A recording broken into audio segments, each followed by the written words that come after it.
Sicuramente il progetto Lens, promosso da Purina, dove Purina proprio è un investitore, è fondamentale, assolutamente coerente a quello che è la strategia del gruppo Nestlé. Tra i nostri pilastri c'è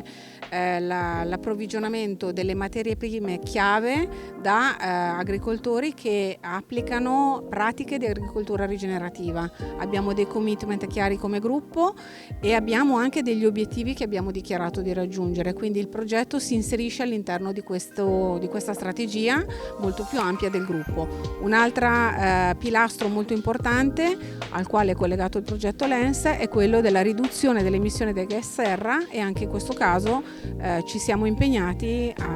anche in questo senso, quindi rientra in una strategia molto più ampia. Mi preme sottolineare che l'approccio è quello di un approccio ecosistemico, quindi proprio Lens rappresenta concretamente, come dice lo stesso nome, l'acronimo, proprio la creazione di un ecosistema che coinvolge vari attori della filiera e non solo, proprio affinché il valore che se ne produca sia un valore positivo, un impatto positivo, e solo insieme possiamo raggiungere e